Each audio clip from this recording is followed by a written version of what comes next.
Student welcome back to my channel. मैं हूं सरुण गोस्वामी। आज हम लोग पढ़ने वाले हैं क्लास 12 बायोलॉजी वंशागति का आणविक आधार, पूरा अध्याय एक वीडियो में। ठीक है, इससे पहले मैंने आप लोगों को लगभग 5 लेसन कंप्लीट करा दिए हैं। ये 60वां लेसन है।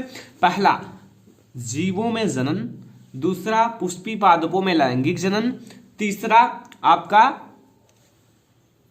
मानव जनन, चौथा जनन स्वास्थ्य और पांचवा जो मेंडल का था। तो इतना हम लोग पढ़ चुके हैं। एक एक वीडियो एक पार्ट में। ठीक है, यानी कि एक पार्ट एक वीडियो में। अगर नहीं देखे हो तो उन 5 वीडियो का लिंक जो है ना इस वीडियो के डिस्क्रिप्शन में मिल जाएगा। आप लोगों को देखकर पहले उन 5 लेसन को तैयार करना है, फिर इसको तैयार करना है।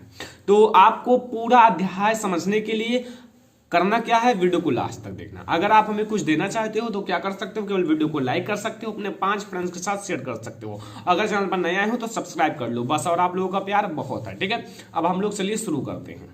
ये देख लो स्टूडेंट, मैं आप लोगों के लिए कितना अच्छा नोट बनाया हूं, ये देख लो।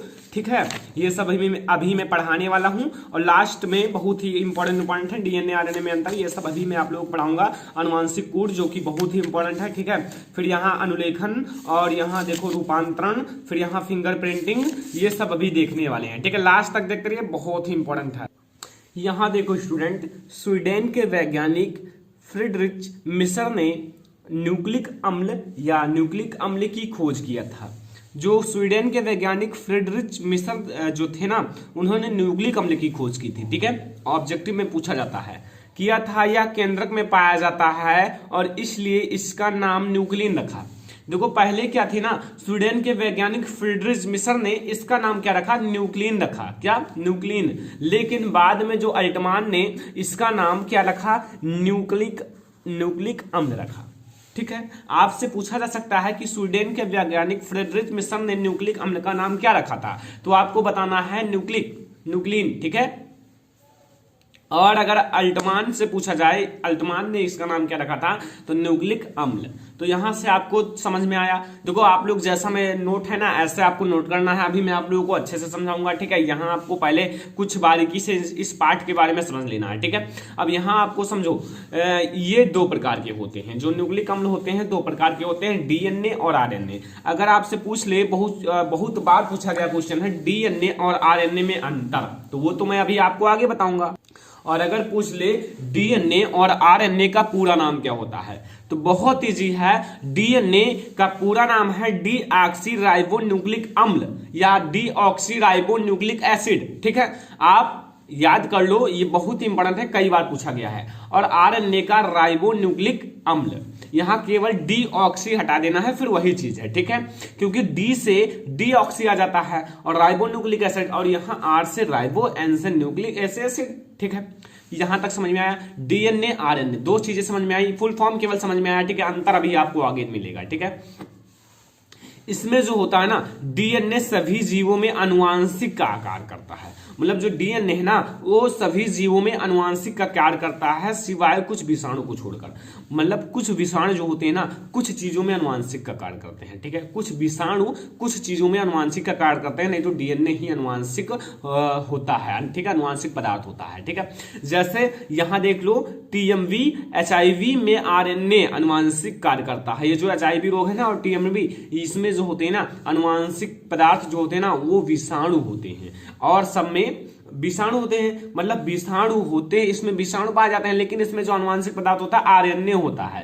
वैसे तो हम लोगों में अनुवांशिक पदार्थ डीएनए है, लेकिन इन 2 चीजों में अनुवांशिक पदार्थ आरएनए होता है। ठीक है, यहां मैं यही समझाना चाहता हूं कि आरएनए इन सब में विषाणु जो होते हैं ना, विषाणु में अनुवांशिक पदार्थ जो होते हैं आरएनए होते हैं। ठीक है, और सभी जीवों में डीएनए अनुवांशिक पदार्थ होता है। यहां तक समझ में आया। ठीक है, इतना समझ में आया, नोट कर लो स्टूडेंट, नोट बना लो। अभी मैं बता रहा हूं, अगर आपके 5 लेसन पीछे का नहीं देखे तो देख लो, अभी बहुत समय है। ठीक है, अब देखो ध्यान से समझना, जो डीएनए होता है अनुवांशिक पदार्थ होता है। आप कहते हो डीएनए अनुवांशिक पदार्थ है, लेकिन पहले ये नहीं माना जाता था कि डीएनए ही अनुवांशिक पदार्थ है कि जीन अनुवांशिक पदार्थ है। ठीक है, अब इसको डीएनए को अनुवांशिक पदार्थ सिद्ध करने के लिए 3 नियम थे, 3 प्रयोग किए गए थे। 3 प्रयोग जो कि मोस्ट इम्पोर्टेंट प्रयोग हैं। ठीक है, और उसको जानना जरूरी है।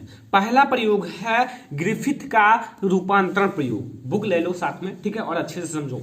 जो ग्रिफिथ थे उनका रूपांतरण प्रयोग, पहला यह प्रयोग है। आपको बड़ा लगेगा लेकिन ध्यान से समझो, आप लोग माइंड एकाग्र करके समझो, सबको समझ में आ जाएगा। ध्यान से समझना बस, ठीक है, क्योंकि बहुत ही इजी वेब से मैंने इसे लिखा है, ठीक है, बहुत अच्छे से समझ में आएगा, लेकिन थोड़ा बड़ा जरूर है। लेकिन चलो ध्यान से समझना, नोट बना लेना, ठीक है।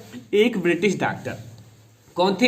एक ब्रिटिश डॉक्टर थे जो थे एस.एफ. ग्रिफिथ ने, उनका नाम ही था एस.एफ. ग्रिफिथ, ठीक है, एस.एफ. ग्रिफिथ ने सर्वप्रथम रूपांतरण की खोज की। मतलब सर्वप्रथम इन्हें रूपांतरण की खोज की। इन्होंने अपना प्रयोग निमोनिया रोग उत्पन्न करने वाले जीवाणु निम्नियोकोकस पर अपना प्रयोग किया। जो निमोनिया का मतलब निमोनिया जीवाणुओं के कारण होता है, ये जीवाणुओं के कारण होता है, यानी कि जीवाणु से ये रोग उत्पन्न होता है। और जो निमोनिया उत्पन्न करने वाले जीवाणु पर ये अपना प्रयोग किए थे। अब निमोनिया उत्पन्न करने वाले जीवाणु पर इन्होंने अपना प्रयोग कैसे किया था ये मैं बताऊंगा, लेकिन यहां तक समझ में आया कि एक ब्रिटिश डॉक्टर एस.एफ. ग्रिफिथ ने सर्वप्रथम रूपांतरण की खोज की। मतलब इन्होंने सर्वप्रथम रूपांतरण की खोज की। इन्होंने अपना प्रयोग निमोनिया रोग उत्पन्न करने वाले जीवाणु, ठीक है, निमोनियोकोकस पर अपना प्रयोग किया, ठीक है, इतना नोट कर लो। फिर हम आगे देखते हैं। यहां दो प्रकार से किए, दो, यहां एक उग्र विभेद और एक अनुउग्र विभेद। तो उग्र विभेद क्या होता है कि देखो ध्यान से समझो। देखो यहां मैं उग्र विभेद पहले आपको डिफिनेशन बताता हूं। देखो जो उग्र जीवाणु को यस प्रकार कहते हैं। जो उग्र जीवाणु होते हैं उन्हें क्या कहते हैं? यस प्रकार कहते हैं। जो उग्र जीवाणु होते हैं ना उन्हें यस प्रकार कहा जाता है, यस प्रकार, ठीक है। उग्र जीवाणु को क्या कहते हैं? यस प्रकार। इसका बाहरी आवरण किससे बना होता है?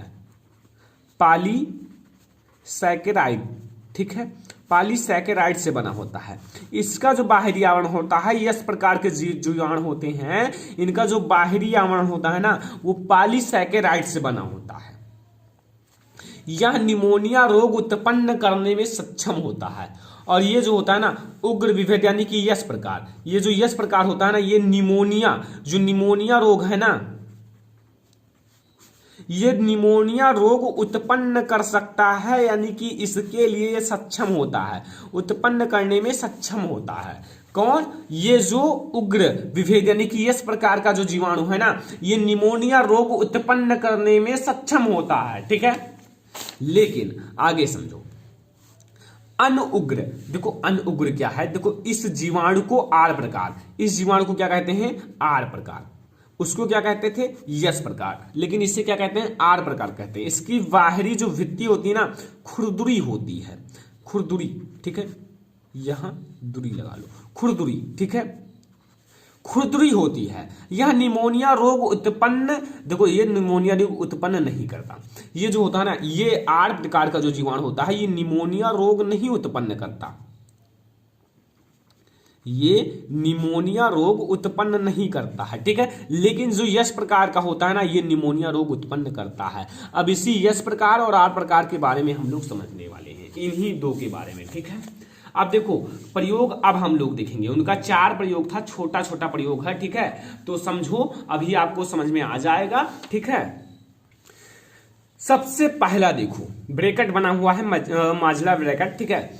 सबसे पहला देखो यहां यस और यस प्रकार याद रखना जो निमोनिया रोग उत्पन्न कर सकता है, लेकिन आर प्रकार जो है ना वो निमोनिया रोग उत्पन्न नहीं करता है, नहीं कर सकता है। 2 प्रकार हैं उग्र विभेद जो होते हैं ना उसे क्या कहते हैं? यस प्रकार कहते हैं। नोट बना लो, बगल में रख लो, पक्का है, अच्छे से समझ में आएगा। और जो अनुउग्र विभेद है ना उसे आर प्रकार कहते हैं और ये निमोनिया रोग उत्पन्न नहीं कर सकता, इतना याद रखना। देखो जब ग्रिफिथ ने एक चूहा था, चूहा जिस पर प्रयोग किए थे, चूहे पर।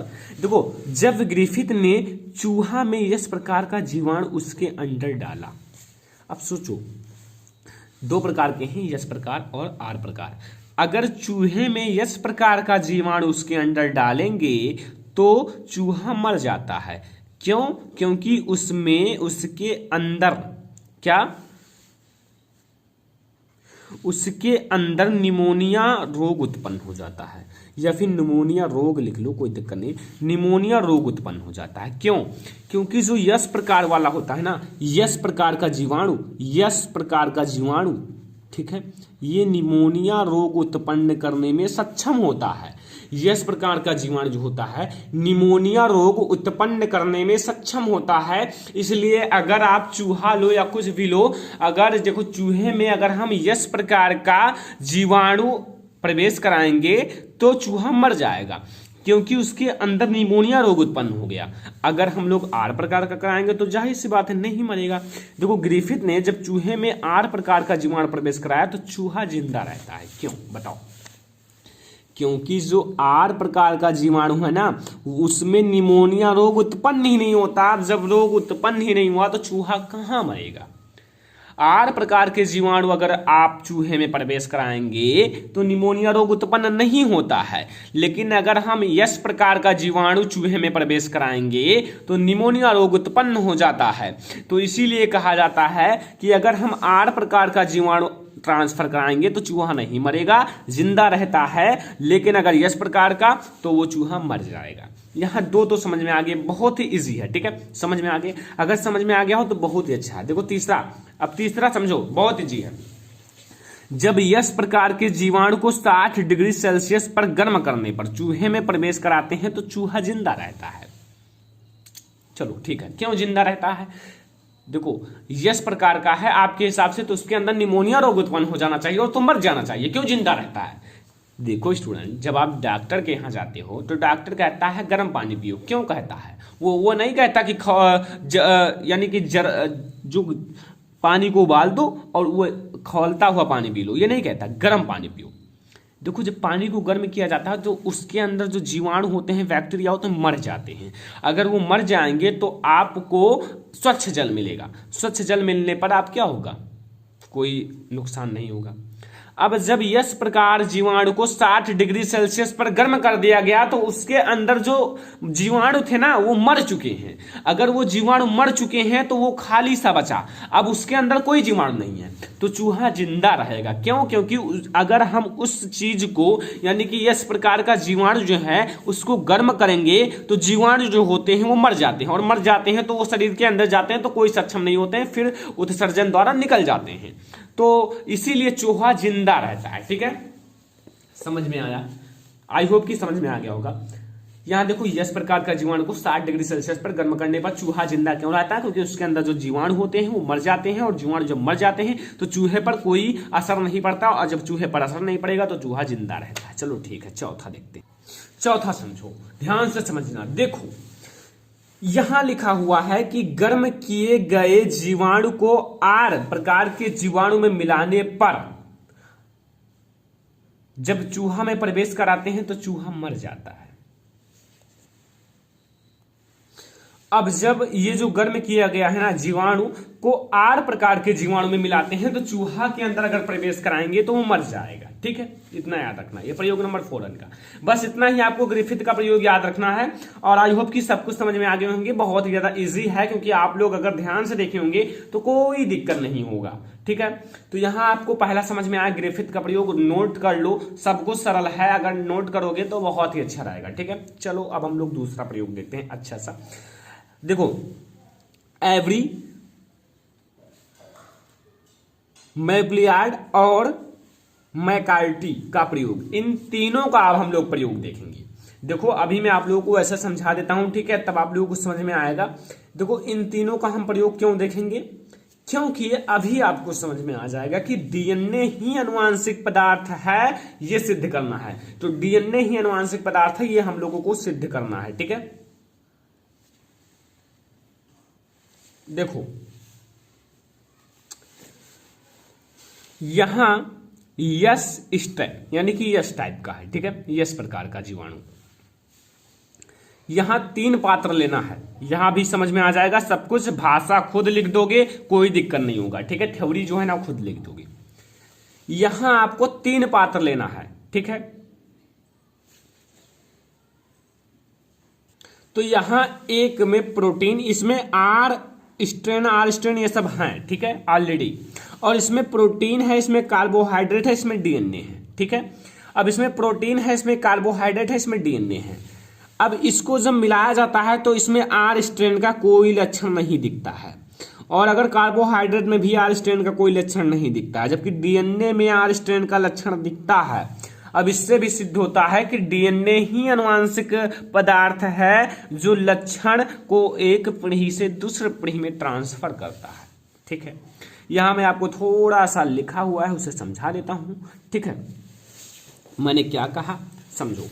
जब आर स्ट्रैंड के प्रोटीन, कार्बोहाइड्रेट तथा डीएनए को अलग अलग कांच के पात्र में रखा, यहां देखो आर स्ट्रैंड जो है ना उसमें प्रोटीन, कार्बोहाइड्रेट और डीएनए को अलग अलग पात्र में रखा, ठीक है। रख दिया, पात्र देख सकते हो, रखा, और सभी पात्र में आर स्ट्रेन का जीवाणु डाल दिया, और सभी में आर स्ट्रेन का जीवाणु डाल दिया, ठीक है। देखो इसमें सारे, देखो जब यस स्ट्रेन के प्रोटीन, कार्बोहाइड्रेट तथा डीएनए अलग अलग पात्र में रखा, ये यस स्ट्रेन के हैं, ठीक है, और आर स्ट्रेन का जीवाणु डाल दिया जाता है, तो प्रोटीन और कार्बोहाइड्रेट के पात्र में यस स्ट्रेन का कोई लक्षण नहीं दिखता है। तब जो प्रोटीन होते हैं और कार्बोहाइड्रेट होते हैं उनके पात्र में जो यस स्ट्रेन है उनका कोई लक्षण नहीं दिखता। जो यस स्ट्रेन है इनका लक्षण इन दोनों में गलत है, यानी कि नहीं दिखता है। लेकिन क्या होता है कि डीएनए के पात्र में यस स्ट्रेन का लक्षण दिखता है। इसमें जो यस स्ट्रेन है ना इसका लक्षण सही यानी कि दिखता है, और इन दोनों में नहीं दिखता है।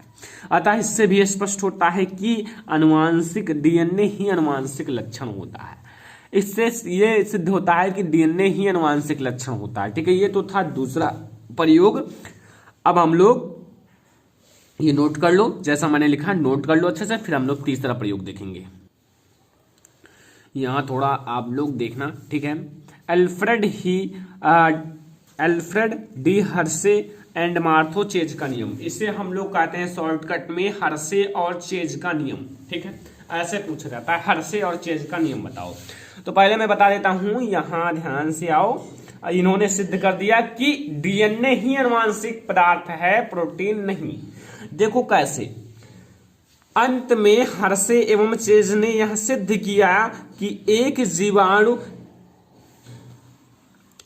एशेरिकिया या कोरलाई संक्रमित करने वाले वायरस में केवल डीएनए ही जाकर जीवाणु में घुलकर वायरस की जनसंख्या में वृद्धि करता है। ये जो डीएनए होते हैं ना यही जाकर ये वायरस की संख्या में वृद्धि करते हैं, अर्थात वृद्धि करने का अर्थ है एक पीढ़ी में दूसरी पीढ़ी में पहुंचाते हैं। अगर पहुंचाएंगे तो वृद्धि होगा, और प्रोटीन बाहर ही रह जाता है। और बहुत सारे लोग कहते थे कि प्रोटीन है, तो प्रोटीन तो यहां बाहर ही रह गया, और डीएनए जाता है जनसंख्या में वृद्धि करता है वायरस की, ठीक है। अगर ये जनसंख्या में वृद्धि करता है, सभी में डीएनए है, तो अर्थात डीएनए ही आनुवांशिक पदार्थ है। अर्थात इससे सिद्ध होता है कि डीएनए ही आनुवांशिक पदार्थ है, अर्थात डीएनए एक पीढ़ी के लक्षण को दूसरे पीढ़ी में स्थानांतरित करता है। अर्थात इससे स्पष्ट होता है कि डीएनए ही आनुवांशिक पदार्थ है, अर्थात डीएनए ही एक पीढ़ी से लक्षण को दूसरे पीढ़ी में ट्रांसफर करता है, स्थानांतरित करता है, ठीक है। ये तो समझ में आ गया।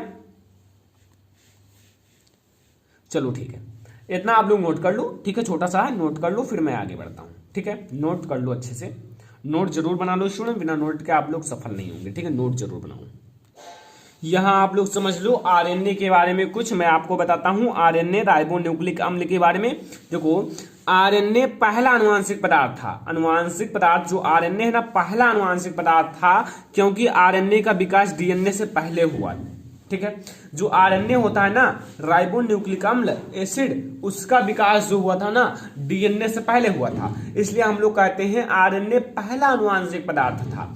लेकिन बाद में आरएनए के रासायनिक रूपांतरण से डीएनए का निर्माण होता है। बाद में क्या होता है कि आरएनए जो होता है उनके रासायनिक रूपांतरण से डीएनए का निर्माण होता है, ठीक है। अब यहां देखो अनुवांशिक आरएनए, जो अनुवांशिक का काम करता है, आरएनए जो होता है ना अनुवांशिक का काम एचआईवी, टीएमबी और पोलायोग्लेटिस, इन सब विषाणुओं में डीएनए नहीं पाया जाता। इन ये जो 3 विषाणु ना, इसमें डीएनए पाया ही नहीं जाता। अब जब डीएनए पाया ही नहीं जाएगा तो आरएनए ही अनुवांशिक काम करेगा। तो आरएनए तथा प्रोटीन पाया जाता है, इसमें आरएनए और प्रोटीन पाया जाता है। आरएनए अनुवांशिक पदार्थ का कार्य करता है, इसमें डीएनए नहीं पाया जाता है, इसमें प्रोटीन और क्या पाया जाता है, आरएनए। तो इसमें जब प्रोटीन और आरएनए पाया जाएगा तो क्या होगा, आरएनए ही अनुवांशिक कार्य करता है, डीएनए नहीं करता है। ठीक है, इसलिए यहाँ जो होते हैं ना अनुवांशिक पदार्थ जो होते हैं आरएनए होते हैं। ठीक है, डीएनए तो और सब में होते हैं, लेकिन इन तीनों में आरएनए ही अनुवांशिक पदार्थ होते हैं। यहां देखो स्टूडेंट, डीएनए की परिभाषा, मैं आपको डीएनए की परिभाषा बताता हूं। ठीक है, और डीएनए का जो रासायनिक संगठन होता है, जो डीएनए होते हैं उनका रासायनिक संगठन कैसे होता है। ठीक है, तो यहां समझो जो डीएनए की परिभाषा, देखो डीएनए एक अनुवांशिक पदार्थ है। डीएनए जो होता है ना एक अनुवांशिक पदार्थ है, आपको पता है ना पहले से, क्योंकि ये सिद्ध हो चुका है कि डीएनए ही अनुवांशिक पदार्थ है। तो आपको ये तो पता है डीएनए अनुवांशिक पदार्थ है। यह एक पीढ़ी के लक्षणों को दूसरे पीढ़ी में स्थानांतरित करता है। ये जो होता है ना डीएनए जो होता है ना एक पीढ़ी से लक्षण दूसरे पीढ़ी में ट्रांसफर करता है। ठीक है, जैसे यहाँ अगर एक पीढ़ी है, ठीक है, तो ये जो होता है ना माता पिता है तो इनका लक्षण इस पुत्र में भी रहेगा, उनके पुत्र में। ठीक है, तो यही होता है लक्षणों का ट्रांसफर। अब यहाँ आप लोग ये भी लिख सकते हो डीएनए का पूरा नाम डीऑक्सीराइबोन्यूक्लिक एसिड होता है। ठीक है, यहाँ और भी जोड़ सकते हो, कोई दिक्कत नहीं है। ठीक है, और डीएनए का रासायनिक संगठन समझ लीजिए। देखो डीएनए में ये सब पाए जाते हैं शर्करा, डीऑक्सीराइबो शर्करा। अगर पूछे कौन सी शर्करा पाई जाती है तो डीऑक्सीराइबो शर्करा पाई जाती है। ऑब्जेक्टिव में बहुत आता है डीएनए में कौन सी शर्करा पाई जाती है, ऑप्शन रहेगा, आपको इसी पर टिक करना है, डीऑक्सीराइबो शर्करा। और फास्फेट समूह आपका फास्फोरिक अम्ल होगा। ठीक है, और यहाँ नाइट्रोजनी क्षारक, आप में जो नाइट्रोजनी क्षारक डीएनए में होता है वो प्यूरिन और पिरामिडीन होता है। ठीक है, अगर नाइट्रोजनी क्षारक पूछे तो प्यूरिन और पिरामिडीन। ठीक है, और प्यूरिन में 2 प्रकार के होते हैं, एडेनिन और ग्वानिन। एडेनिन और ग्वानिन, और पिरामिडिन थाइमिन और साइटोकाइनिन। ठीक है, साइटोसिन। ठीक है, इसे देख लो, समझ लेना। एडेनिन को ए से, ग्वानिन को जी से, थाइमिन को टी से और साइटोसिन को सी से प्रदर्शित करते हैं। ये समझ लेना। ठीक है, अभी थोड़ा काम आएगा। देखो एडेनिन को ए से, ग्वानिन को जी से और थाइमिन को टी से और साइटोसिन को सी से प्रदर्शित करते हैं। ठीक है, वैसे तो आपको आ जाएगा, क्योंकि ए से ए, गौ से जी, था से टी और सा से सी। ठीक है, वैसे तो समझ में आ गया। ठीक है, फिर हम लोग आगे देखेंगे। तो बहुत ही इंपॉर्टेंट आज हम लोग देखेंगे, ये देखो जो डीएनए और आरएनए में अंतर होता है, वेरी इंपॉर्टेंट क्वेश्चन है। ठीक है, आगे के भी इंपॉर्टेंट है, जो प्रयोग है वो भी इंपॉर्टेंट है, लेकिन ये जो है ना बेहद इंपॉर्टेंट है, क्योंकि ये जो आपके बोर्ड एग्जाम में कई बार आया हुआ है। डीएनए और आरएनए में क्या अंतर है, तो डीएनए और आरएनए आपको देखो, डीएनए पहला अंतर देखो, डीएनए में डीऑक्सीराइबोस शर्करा पाई जाती है। ये तो आपको पता है कि डी से डीऑक्सीराइबोस शर्करा पाई जाती है जो डीएनए होता है, लेकिन आरएनए में केवल राइबोस शर्करा पाई जाती है। पहला अंतर आपको लिखना है कि जो डीएनए होता है, डीएनए में डीएनए में डीऑक्सीराइबो शर्करा पाई जाती है, लेकिन आरएनए में केवल राइबो शर्करा पाई जाती है।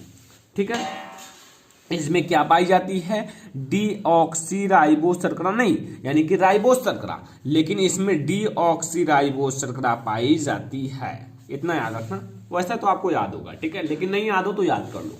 दूसरा, इसका पूरा नाम डीऑक्सीराइबोन्यूक्लिक अम्ल या न्यूक्लिक एसिड होता है। इसका पूरा नाम डीऑक्सीराइबोन्यूक्लिक अम्ल होता है, लेकिन ये डीएनए का पूरा नाम है डीऑक्सीराइबोन्यूक्लिक अम्ल, जिसमें डी आ जाए वो समझ लो डीएनए। और आरएनए में राइबोन्यूक्लिक अम्ल इसका पूरा नाम होता है। आरएनए का पूरा नाम राइबोन्यूक्लिक अम्ल होता है, लेकिन जो डीएनए होते हैं उनका पूरा नाम डीऑक्सीराइबोन्यूक्लिक अम्ल होता है। समझ लो, याद कर लो, नोट कर लो, नोट बहुत अच्छा है। ठीक है, और आगे देखते हैं। डीएनए जो होता है ना कोशिका के केंद्रक में पाया जाता है। डीएनए कहां पाया जाता है, एक कोशिका है और कोशिका के केंद्रक में डीएनए पाया जाता है। डीएनए कहाँ पाया जाता है? एक कोशिका है, कोशिका के केंद्रक में डीएनए पाया जाता है। अब केंद्रक में एक कुंडली टाइप की होती है, इसमें डीएनए कई फेरों में लपेटे होते हैं। अभी आपको आगे पता चलेगा डीएनए प्राकुंडलन, जो कि बहुत ही इंपॉर्टेंट है, अभी आपको आगे दिखाऊंगा, ठीक है। और आरएनए केंद्रक में नहीं पाया जाता, आरएनए केंद्रक में नहीं पाया जाता, लेकिन डीएनए केंद्रक में ही पाया जाता है। अगला, यह एक आनुवांशिक पदार्थ है, यह एक आनुवांशिक पदार्थ है, यह प्रोटीन संश्लेषण का कार्य करता है। लेकिन जो आरएनए होता है वो प्रोटीन संश्लेषण का कार्य करता है, लेकिन डीएनए एक आनुवांशिक पदार्थ है। आरएनए भी कुछ चीजों में आनुवांशिक पदार्थ का कार्य करता है, लेकिन मेनली हम लोग डीएनए को ही आनुवांशिक पदार्थ कहते हैं। देखो, डीएनए और आरएनए में अंतर ये छोटा सा आपको समझ में आ गए होंगे। अगर आपके बोर्ड एग्जाम में पूछा जाए ये 4 अंतर लिख दो, हैंड राइटिंग अच्छे से, पक्का है आपको फुल मार्क मिलेगा, ठीक है। तो यहां से आपको डीएनए और आरएनए में अंतर तो समझ में आ ही गए होंगे। फिर हम लोग आगे बढ़ेंगे, लेकिन आपको ये समझ में आ गया हो तो वीडियो को लाइक करते चलिए, चैनल को भी सब्सक्राइब कर लीजिए, ठीक है। और हाँ, अपने फ्रेंड्स के साथ जरूर शेयर कर देना। चलिए आगे देखते हैं। यहां हम लोग एक छोटा सा चीज देखेंगे, डीएनए की संरचना, वाटसन और क्रिक मॉडल। डीएनए की संरचना जो वाटसन और क्रिक ने दिया था, ठीक है, वाटसन और क्रिक ने। इससे पहले मैंने आप लोगों को कुछ आगे मैंने पढ़ाया था एटीजीसी, यानी कि जो अनुवांशिक जिन संगठनों से मिलकर बना होता है डीएनए, उसमें पढ़ाया था एटीजीसी। क्या था यहां समझ लो, ए से एडेनिन, जी से, यहां देखो, ए से एडेनिन, जी से ग्वानिन, टी से थाइमिन, सी से साइटोसिन पढ़ाया था, वही यहां लिखा हुआ है, कोई दिक्कत नहीं है, ठीक है। देखो, इन्होंने एक डीएनए है, ठीक है, इन्होंने इनके बीच का जो बताया उसने 20 एंगस्ट्रॉम बताया, ठीक है, 20 एंगस्ट्रॉम। अब समझो, यहां जो है ना ए और टी और जी और सी को साथ में लिया था, बीच में देखो ए और टी और जी और सी को, ए और टी के बीच में ये देखो स्टूडेंट डबल बंद, ठीक है। इसमें क्या है, डबल हाइड्रोजन के बंध हैं, और इसमें देखो, इसमें 2 हैं, इसमें 3। जहां जी और सी है वहां 3 है, लेकिन जहां ए और टी है वहां 2 हैं। ऊपर से नीचे तक देख लो, जहां जी और सी है वहां 3 हैं, और जहां ए और टी है यानी कि एडेनिन और थायमिन के बीच में 2 है, और ग्वानिन और साइटोसिन के बीच में 3 है। इतना याद रखना, ठीक है। अब मैं आपको यहां से इतना याद कर लो, नोट कर लो, ठीक है। यहां मैं आपको थोड़ा सा समझाता हूं डीएनए की संरचना। डीएनए पॉलीन्यूक्लियोटाइड श्रृंखला की बनी होती है। जो डीएनए होता है ना, पॉलीन्यूक्लियोटाइड श्रृंखला की बनी होती है। ये द्विकुंडलित शरीफलाकार तथा सीढ़ी नुमा संरचना होती है। ये द्विकुंडलित है, देखो एक कुंडलीय द्विकुंडलित होती हैं, सीढ़ी के आकार की संरचना होती हैं। एक प्यूरिन और एक पिरामिडिन ठीक सामने जुड़े होते हैं। एक प्यूरिन पीस, देखो एक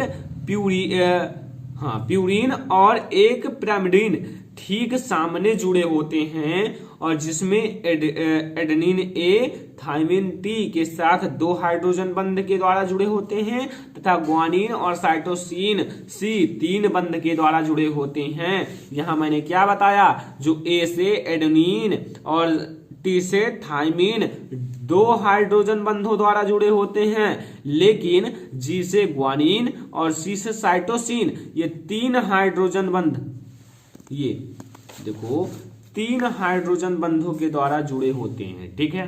यहां तक समझ में आया? लाइक करते रहिए वीडियो को, शेयर भी कर दो अपने फ्रेंड्स के साथ। अब हम लोग और भी अच्छे से नोट में समझने वाले हैं। यहां तक समझ में आ गया होगा डीएनए की संरचना, वाटसन एंड क्रिक मॉडल, ठीक है। अगर आपको थोड़ा और भी अच्छे से डिटेल में चाहिए तो कमेंट करना, मैं आपको ये अलग से बना दूंगा, क्योंकि इंपॉर्टेंट है, ठीक है, वेरी इंपॉर्टेंट क्वेश्चन है, ठीक है। ये आपके लिए वेरी इंपॉर्टेंट क्वेश्चन है, इसलिए आप लोग इतना याद कर लेना, ठीक है। और आप लोग इतना भी लिख दोगे कोई दिक्कत नहीं होगा, सब कुछ सही है, ठीक है। आगे देखते हैं। अब मैं आपको पढ़ाऊंगा डीएनए पैकेजिंग, अर्थात डीएनए का प्राकुंडलन, पैकिंग ऑफ डीएनए। डीएनए होता है, डीएनए आप लोग बिलीव नहीं करोगे, बहुत ज्यादा लंबी होती है, ठीक है, बहुत ज्यादा लंबी होती है। लेकिन अगर आपको मैं बताऊं ना, तो ये जो होता है ना बहुत ही 2 × 10⁻14 मीटर लंबी होती है। ठीक है, चलो ठीक है। अब यहां हम लोग समझेंगे डीएनए पैकेजिंग अर्थात डीएनए प्राकुंडलन। ठीक है, देखो आज समझना ध्यान से, इंपॉर्टेंट है। देखो यहां मैं आपको समझाता हूं और अच्छे से समझना। चलिए शुरू करते हैं। देखो डीएनए जो होता है एक आनुवांशिक पदार्थ होता है। यहां से अगर डीएनए के बारे में पूछा जाए कहीं भी तो ये बात जरूर लिखना कि डीएनए एक आनुवांशिक पदार्थ होता है, और हो सके तो आप लोग लिख भी देना कि डीएनए का पूरा नाम डीऑक्सीराइबोन्यूक्लिक अम्ल होता है। ठीक है, इतना भी आप लोग लिख दिया करो।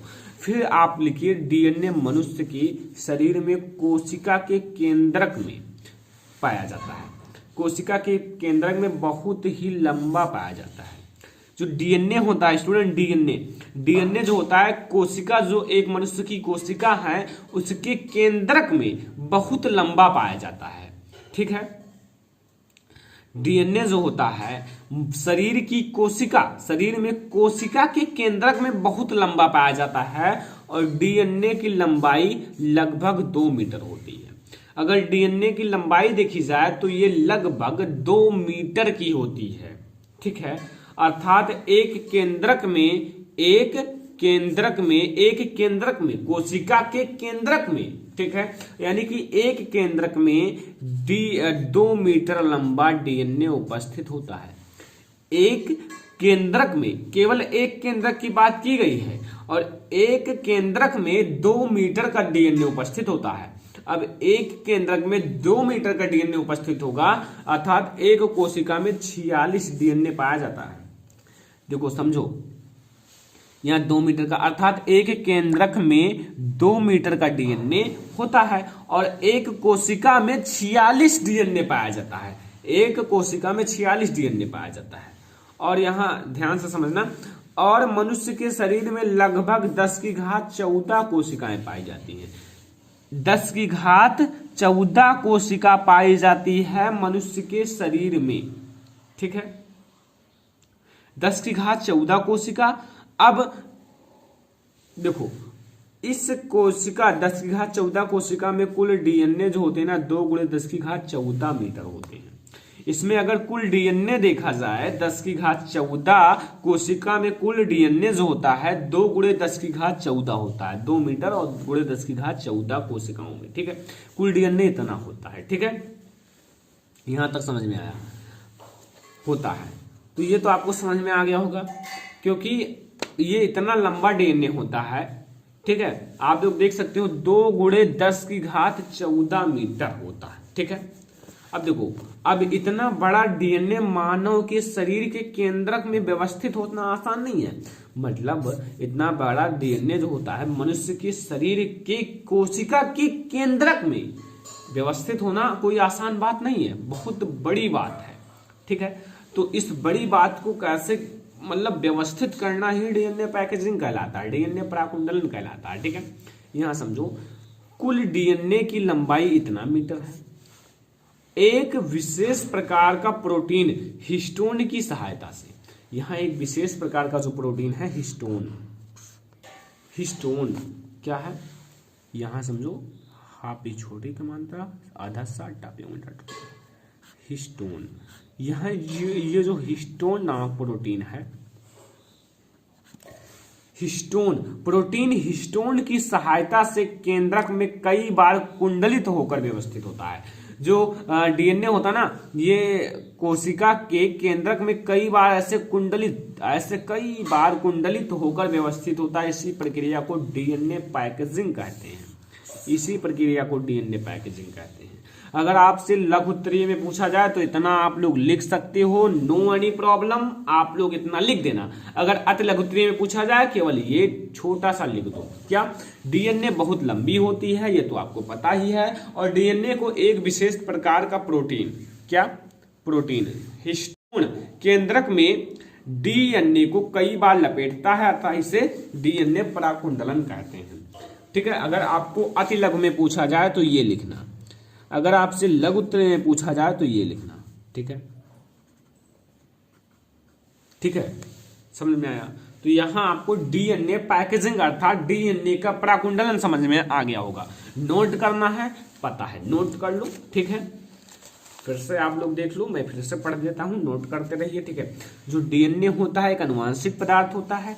डीएनए मनुष्य के शरीर में कोशिका के केंद्रक में बहुत लंबा पाया जाता है और डीएनए की लंबाई 2 मीटर होती है, अर्थात एक केंद्रक में 2 मीटर का डीएनए उपस्थित होता है एक केंद्रक में, और एक कोशिका में 46 डीएनए होते हैं, ठीक है।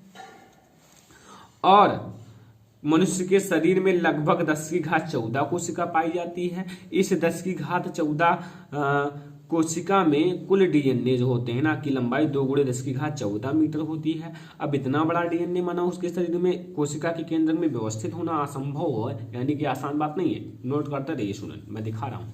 कुल डीएनए की लंबाई 2 × 10⁻14 मीटर है और एक विशेष प्रकार का प्रोटीन हिस्टोन की सहायता से केंद्रक में कई बार कुंडलित होकर व्यवस्थित होता है। इसी प्रक्रिया को डीएनए का पैकेजिंग कहते हैं। ये तो आपको लघुत्तरी में लिखना है, अगर अर्थ लघुत्तरी आए तो ये लिख देना कि डीएनए बहुत लंबी होती है और डीएनए को एक विशेष प्रकार का प्रोटीन हिस्टोन केंद्रक में डीएनए को कई बार लपेटता है, अतः इसे डीएनए प्राकुंडलन कहते हैं। तो यहां तक समझ में आ गया होगा। अब हम लोग अगला टॉपिक देखेंगे।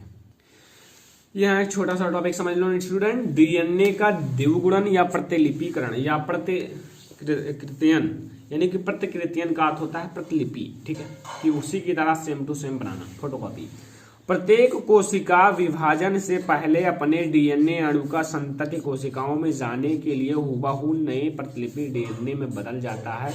यह प्रक्रिया कोशिका में स्वाद्विगुणन की क्षमता कहते हैं। देखो, प्रत्येक कोशिका विभाजन होते समय जो डीएनए होता है ना, डीएनए अणु का संतति कोशिकाओं में जाने के लिए, मतलब जो डीएनए होते हैं उसे संतान में पहुंचाने के लिए हुबहू नए प्रतिलिपि डीएनए में बदल जाता है। कहते नहीं कि अगर डीएनए का जांच करा लो पता चल जाता है किसका बेटा है, ठीक है। तो वही है कि ये जो डीएनए होता है ना हुबहू, यानी कि डीएनए जैसा है, ठीक है, उसी का हुबहू एक डीएनए और बनाता है। अब वो जो डीएनए होगा संतान में जाता है, तो जब डीएनए थोड़ा मिलता है तो इसलिए कहा जाता है, ठीक है। तो यहां समझो, प्रत्येक कोशिका विभाजन से पहले अपने डीएनए अणु का संतति कोशिकाओं में जाने के लिए हुबहू नए प्रतिलिपि डीएनए में बदल जाता है। यह प्रक्रिया कोशिका में स्वाद्विगुणन की क्षमता होती है। तो स्टूडेंट, अब हमारा अगला टॉपिक है अनुवांशिक कूट या कोड। ये आपके लिए वेरी इंपॉर्टेंट है, वो भी लॉन्ग क्वेश्चन के लिए, ठीक है। तो लास्ट तक देखते रहिए, ये भी बहुत ही इंपॉर्टेंट है लॉन्ग टाइप के लिए, ठीक है। तो मैं आपको बहुत ही अच्छे से समझाने वाला हूं, ठीक है। लास्ट तक देखते रहिए तभी समझ में आएगा। देखो, जो जेनेटिक कोड होता है, यानी कि अनुवांशिक कोड या कोड, ठीक है, या कोड, ये कोड नहीं कोड है, ठीक है। देखो, जेनेटिक कोड डीएनए अणु में स्थित नाइट्रोजन्स क्षारकों का वह अनुक्रम है, मतलब जो जेनेटिक कोड होता है डीएनए अणु में स्थित नाइट्रोजन जो होते हैं ना जीन्स क्षारकों का वह अनुक्रम है जिसमें प्रोटीन अणुओं के संश्लेषण के लिए संदेश निहित रहते हैं। देखो, जिसमें जो प्रोटीन अणुओं के संश्लेषण के लिए संदेश निहित रहते हैं, ठीक है, वही होता है अनुवांशिक कोड। यह 3 न्यूक्लियोटाइड के उस ग्रुप में को जिसमें किसी एक अमीनो अम्ल के लिए कोड या संदेश होता है कोडोन कहलाता है। यहां भी 2 शब्द आएंगे जो कि इंपॉर्टेंट है। देखो, 3 न्यूक्लियोटाइड्स के उस ग्रुप को जिसमें किसी एक अमीनो अम्ल के लिए कोड या संदेश होता है कोडोन कहलाता है, ठीक है, यह कहते हैं। देखो, इस प्रकार का अनुवांशिक संकेत पद्धति में कुल 4⁻³ यानी कि 4⁻³ या 64 कोडोन होते हैं। 64 कोडोन होते हैं, ठीक है। इतना 64 कोडोन होते हैं, उसे बताना कोई जरूरी नहीं है, वो आप लोग अपने बुक में देख लेना या लिखना नहीं है ये सब, ठीक है। ये बहुत ज्यादा हो जाएंगे बोर्ड एग्जाम में। तो यहाँ आपको मैं पहले समझा देता हूँ कोडोन एक शब्द और एक शब्द एंटी कोडोन, इसे समझा देता हूँ कोडोन और एंटी कोडोन, ठीक है। यहाँ देखो, कोडोन क्या होते हैं, जो न्यूक्लियोटाइड्स के उस समूह को जिसमें किसी एक अमीनो अम्ल के लिए संदेश या कोड को कोडोन कहते हैं।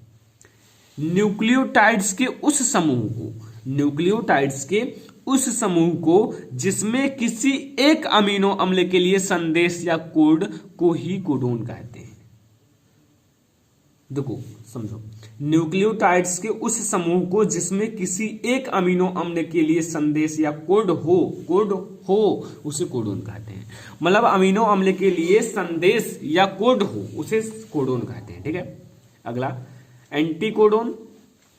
जो टीआरएनए होता है ना, टीआरएनए, ठीक है, में उपस्थित उस 3 क्षारक समूह को जो एमआरएनए में उपस्थित कोडोन का पूरक हो उसे एंटीकोडोन कहते हैं। यहां कह रहा है जो टीआरएनए होता है, टीआरएनए में उपस्थित उस 3 क्षारक समूह को जो एमआरएनए में उपस्थित कोडान, ठीक है, का पूरक होता है उसे एंटीकोडान कहते हैं। ठीक है, विशेषता समझ लीजिए, यह त्रिक न्यूक्लियोटाइड्स का बना होता है। ये जो होता है ना, त्रिक न्यूक्लियोटाइड्स का बना होता है। यह अति विकृति होती है, ठीक है, और यह अति व्यापित नहीं होती है।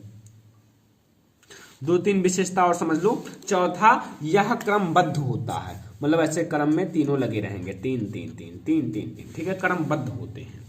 इसमें प्रारंभ में समापन कोड होता है। इसमें जो प्रारंभ होता है ना, उसमें समापन कोड होता है। ये कामा विहीन होती हैं। कामा का अर्थ है कि इसमें कामा नहीं लगे होते हैं। यह व्यापक होता है। ठीक है, यहां तक आपको समझ में आ गई, उनकी विशेषता 7 समझ में आ गई। कुछ आपको अनुवांशिक कोड के बारे में, कोडान, एंटीकोडान, ये सब समझ में आ गए होंगे। तो यहां तक समझ में आ गया, बहुत ही अच्छा। वीडियो को लाइक कर दो, शेयर कर दो अपने फ्रेंड्स के साथ। चैनल पर नए हो सब्सक्राइब कर लो। अब हम लोग आगे देखेंगे। अब हम लोग देखेंगे अनुलेखन। ठीक है, देखो अनुलेखन समझो कि जो डीएनए होता है के रज्जुक में, डीएनए के रज्जुक में कूट के रूप में निहित अनुवांशिक सूचनाओं का आरएनए में प्रतिलिपिकरण अनुलेखन कहलाता है। मैंने क्या कहा? जो डीएनए होता है, डीएनए के रज्जुक में कूट के रूप में निहित अनुवांशिक सूचनाओं का आरएनए में प्रतिलिपिकरण अनुलेखन कहलाता है। जो डीएनए में रज्जुक होते हैं ना, रज्जुक में कूट के रूप में निहित जो अनुवांशिक सूचनाओं का आरएनए में प्रतिलिपिकरण अनुलेखन कहलाता है। ठीक है, ये समझ लो कि जो डीएनए में अनुवांशिक सूचनाएं होती ना, उनको आरएनए तक पहुंचाना ही अनुलेखन कहलाता है। ठीक है, इस प्रक्रिया में आरएनए पॉलीमरेज नामक एंजाइम सहायक होता है। इस प्रक्रिया में एक एंजाइम सहायक होता है, जो इसे लाता है, वो पॉलीमरेज नामक एंजाइम सहायक होता है। इस प्रक्रिया में आरएनए जो होता है ना, पॉलीमरेज नामक एंजाइम सहायक होता है। सर्वप्रथम डीएनए के न्यूक्लियोटाइड्स में बनते हैं। सर्वप्रथम डीएनए के न्यूक्लियोटाइड्स में बनते हैं। ठीक है, अनुलेखन की क्रिया विधि समझ लो थोड़ा सा। ठीक है, अनुलेखन की क्रिया विधि, आरएनए पॉलीमरेज एंजाइम का डीएनए द्विकुंडलिनी से जुड़ना, पहला। दूसरा समझो, डीएनए के दोनों श्रृंखलाओं का अलग होना। डीएनए की दोनों श्रृंखलाएं अलग भी हो जाती हैं। ठीक है, इसको मैं आगे चैप्टर में पढ़ाऊंगा कैसे होती हैं। ठीक है, या फिर आप समझ लो, चलो ठीक है आगे देखेंगे। राइबो न्यूक्लियोटाइड्स ट्राइफॉस्फेट का मोनोसल्फेट में बदलना। जो राइबो न्यूक्लियोटाइड्स होते हैं ना, राइबो न्यूक्लियोटाइड्स ट्राइफॉस्फेट का मोनोफॉस्फेट में बदलना। चौथा, फिर आरएनए पॉलीन्यूक्लियोटाइड्स का निर्माण होना। पांचवा, पॉलीन्यूक्लियोटाइड श्रृंखला का समापन। छठवां, डीएनए अणु का पूर्ण स्थिति में आना। सातवां, अमेरिकी वैज्ञानिक हॉरेविज स्टीवेन ने किया था इसका प्रयोग अनुलेखन का। यहां अब हम लोग समझेंगे रूपांतरण। रूपांतरण आप लोगों को कैसे समझना है, ध्यान से समझिए, आपको समझ में आ जाएगा। जो रूपांतरण है, रूपांतरण का अर्थ है रूपांतरित होना। जैसे एमआरएनए जो होता है ना, एमआरएनए का न्यूक्लियोटाइड्स की श्रृंखला, न्यूक्लियोटाइड की श्रृंखलाओं का अमीनो अम्ल की पॉलीपेप्टाइड श्रृंखलाओं में परिवर्तन होना रूपांतरण कहलाता है। जो mRNA होता है न्यूक्लियोटाइड्स की श्रृंखलाओं का अमीनो अम्ल की जो पॉलीपेप्टाइड श्रृंखलाओं में परिवर्तन होना रूपांतरण कहलाता है। यहाँ छोटा सा देखो, मैं जगह नहीं था, मतलब छूट गया था, इसलिए मैंने छोटा छोटा लिख दिया है, ठीक है, समझो। एटीपी द्वारा अमीनो अम्ल का सक्रियकरण होता है। सक्रिय अमीनो अम्ल जो टीआरएनए पर रूपांतरित होते हैं वह संश्लेषण प्रारंभ हो जाता है। फिर टीआरएनए जो होता है अणुओं के मध्य उपस्थित पेप्टाइड स्थल द्वारा पेप्टाइड बंध निर्मित होते हैं, ठीक है। यही है रूपांतरण। रूपांतरण इतना ही है, ठीक है, इसे नोट कर लो, नोट कर लो स्टूडेंट अभी इसी वक्त। अब हम लोग देखेंगे DNA fingerprinting, most important question है, ठीक है ये, और इससे मैं आपको अच्छे से समझाऊंगा, ठीक है। देखो इसके बाद हम लोग लास्ट टॉपिक मानव जीनोम पढ़ेंगे, ठीक है। बस आपका ये चैप्टर पूरी तरह से समाप्त हो जाएगा। देखो डीएनए फिंगरप्रिंटिंग का अर्थ है डीएनए का फिंगरप्रिंट करना। देखे होंगे कहीं कहीं आपके जो अंगुली होती है फिंगर, उसको भी प्रिंट किया जाता है, ठीक है, वही है डीएनए फिंगरप्रिंटिंग। देखो समझो, डीएनए का एंडोन्यूक्लियोज एंजाइम की सहायता से तोड़कर डीएनए की खंडों की मैचिंग करके किसी व्यक्ति की पहचान करना ही डीएनए फिंगरप्रिंटिंग कहलाता है। मतलब इस एंजाइम से जो है ना डीएनए को तोड़ दिया जाता है। अब जब डीएनए को तोड़ दिया गया छोटे से भाग में, तो उससे व्यक्ति की पहचान हो जाती है, क्योंकि जब डीएनए मिलाया जाता है और अगर वो मैचिंग हो गया तो व्यक्ति की पहचान हो गई, ठीक है। अगर कोई बच्चा है उसके पिता से मतलब उससे डीएनए मिल जाता है तो वो उसका पिता हो गया, ठीक है। उसकी माता से डीएनए मिल जाता है तो उसकी माता होगी। मतलब डीएनए कुछ ना कुछ मैच करेगा संतान से, ठीक है। तो वही व्यक्ति की पहचान करना ही डीएनए फिंगरप्रिंटिंग कहलाता है, ठीक है। तो यहां तक समझ में आ गया। इस तकनीक से कानून भी अच्छे से सहमत है। देखो इस तकनीक से स्टूडेंट कानून भी अच्छे से सहमत है, क्योंकि उनको भी अपराधी ढूंढने में थोड़ा कम परेशानी होती है। देखो अगर कोई दिक्कत है, अपराधी पकड़ लिए, वो कहे मैं अपराधी नहीं हूं, डीएनए फिंगरप्रिंटिंग कराए, बस पकड़ गए, जान लीजिए हो गए अपराधी, ठीक है। क्योंकि इससे सब कुछ अच्छे से पता चल जाता है और प्रत्येक व्यक्ति का डीएनए अलग अलग होता है। और ये ऐसा है नहीं कि किसी का एकदम हूबहू डीएनए हो, प्रत्येक व्यक्ति का जो डीएनए होता है ना बिल्कुल अलग अलग होता है, ठीक है। प्रत्येक व्यक्ति का डीएनए जो होता है ना अलग अलग होता है। तो यहां तक आपको ये समझ में आ गई डीएनए। अब इसकी विधि समझ लो कैसे हम लोग करते हैं। डीएनए का पृथक करके जांच करना, जैसे शुक्राणु, रक्त कंकाल द्वारा इनका जांच करना। फिर डीएनए को काट कर जांच करना। अभी मैंने ऊपर बताया डीएनए को काटा जाता है किसके द्वारा, एक एंजाइम है उसके द्वारा, ठीक है। और फिंगर प्रिंटिंग के द्वारा जांच करना, फिंगर यानी कि अंगुलियों के द्वारा जांच करना, ठीक है। तो ये था डीएनए फिंगरप्रिंटिंग। आगे अभी देखेंगे डीएनए फिंगरप्रिंटिंग का उपयोग देख लो। उपयोग जैसे इसका उपयोग करके निम्नलिखित क्षेत्रों में किया जाता है। इसका उपयोग निम्नलिखित क्षेत्रों में किया जाता है। पैतृक निर्धारण करने में, जैसे बच्चा खो जाता है, माता को ढूंढना है, पिता को ढूंढना है, तो वो पैतृक का निर्धारण करने में इसका भी प्रयोग किया जाता है। अगर एक जैसा थोड़ा डीएनए है तो वो उनका माता, वो उनका पिता। हत्या, बलात्कार जैसी घटना में दोषियों का पहचान करने में, ऐसी भयानक घटनाओं में दोषियों का पहचान भी किया जाता है इस डीएनए फिंगरप्रिंटिंग के द्वारा। और व्यक्ति को निर्दोष साबित करने में, जो व्यक्ति होते हैं व्यक्ति को निर्दोष साबित करने में, राशन लेने में अब देखते हो ना ऐसे फिंगर लगाओ तब मिलता है ना। तो ये था डीएनए फिंगरप्रिंटिंग। आई होप कि डीएनए फिंगरप्रिंटिंग आप लोगों को समझ में आ गया होगा। अब हम लोग समझेंगे मानव जीनोम। अब ये हमारा लास्ट टॉपिक है इस अध्याय का। अब इसके बाहर अगर आपको कोई भी इंपॉर्टेंट दिखे कमेंट कर देना, उसका मैं अलग से वीडियो बना दूंगा। लेकिन आई होप कि इससे बाहर ज्यादा है नहीं, ठीक है। आई होप कि इतने में सब आ गए होंगे। मानव जीनोम, देखो मानव जीनोम, मानव में गुणसूत्र एक गुण सेट में उपस्थित कुल डीएनए को ही मानव जीनोम कहते हैं। मानव में गुणसूत्र के एक गुणसूत्र में उपस्थित कुल डीएनए को ही मानव जीनोम कहते हैं। मानव जीनोम प्रोजेक्ट तैयार कैसे किया गया? देखो, सर्वप्रथम मानव जीनोम प्रोजेक्ट की न्यू जीन डाटस ने 1983 से 1984 में रखा।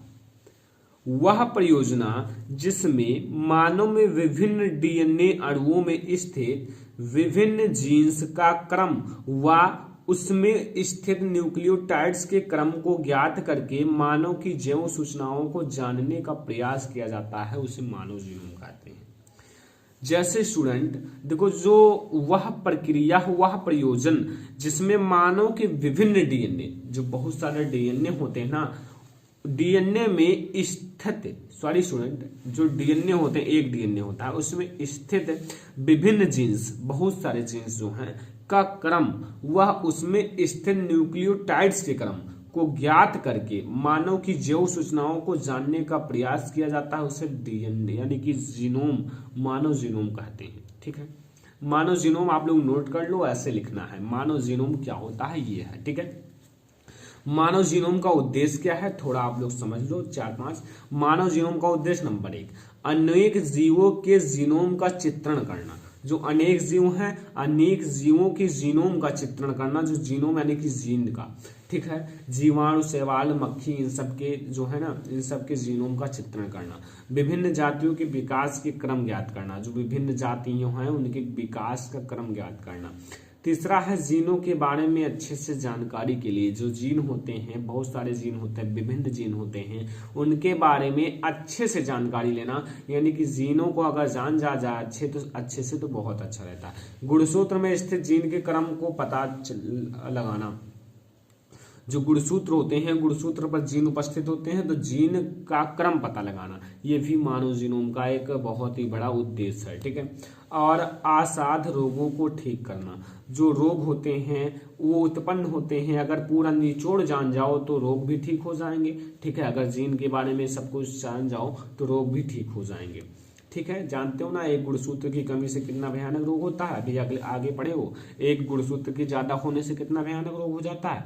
तो अगर सबको जान ही लिया जाए तो आई होप ये सब रोग खत्म हो जाएगा।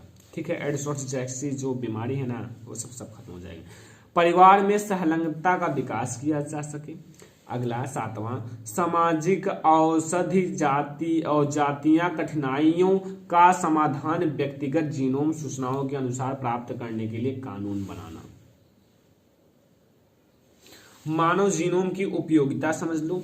रोग उत्पन्न करने वाले न्यूक्लियोटाइड्स का पता लगाना, जो रोग उत्पन्न करने वाले न्यूक्लियोटाइड्स हैं उनका पता लगाना, अनुवांशिक रोगों का पता लगाने में, डीएनए फिंगरप्रिंट का उपयोग करके अपराधी को पकड़ना जो ना पकड़ा जा सकता है, विवाद गुप्त जो बात है या फिर बलियाद निर्धारण करने में। मानव जीनोम प्रोजेक्ट की विशेषता नंबर 1, मानव जीनोम में 3 बिलियन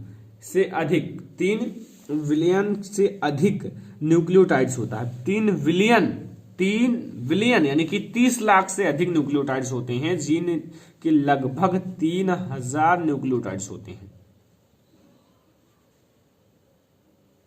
सबसे बड़ी जीन डिस्ट्रोफिन, इसमें 25 लाख क्षारकों का अनुक्रम मिलता है। और मानव में लगभग इकाई, दहाई, सैकड़ा, हजार, 10,000, 30,000 क्रियात्मक जीन है। इसमें जो 30 लाख में से 30,000 केवल क्रियात्मक जीन है, कार्य करने वाले। केवल 2% ही प्रोटीन के निर्माण में सहायता करता है। इसमें केवल 2% ही प्रोटीन के निर्माण में सहायता करता है। पहले गुणसूत्र पर 2968 जीन होते थे और जब वाई गुणसूत्र पर 2.31 जीन्स होते हैं। ठीक है, तो ये था मानव जीनोम प्रोजेक्ट की विशेषता। तो ये अध्याय स्टूडेंट यहीं पर समाप्त होता है। ये फुल चैप्टर आप लोगों का यहीं पर समाप्त होता है। और आई होप कि आप लोगों को ये चैप्टर पूरा समझ में आ गया होगा। अगर समझ में आ गया हो तो प्लीज स्टूडेंट वीडियो को लाइक कर दो, चैनल को सब्सक्राइब कर लो और वीडियो को अपने सभी फ्रेंड्स के साथ शेयर कर दो। इसके बाद हम लोग अगला चैप्टर देखेंगे। तो आई होप कि आपको समझ में आ गया होगा। समझ में आया हो वीडियो को लाइक कर दो, शेयर कर दो अपने फ्रेंड्स के साथ। अगर चैनल पर नया हो तो सब्सक्राइब करने के बाद बेल आइकन को जरूर प्रेस कर लो। स्टूडेंट फिलहाल इस वीडियो में इतना ही, तब तक के लिए धन्यवाद।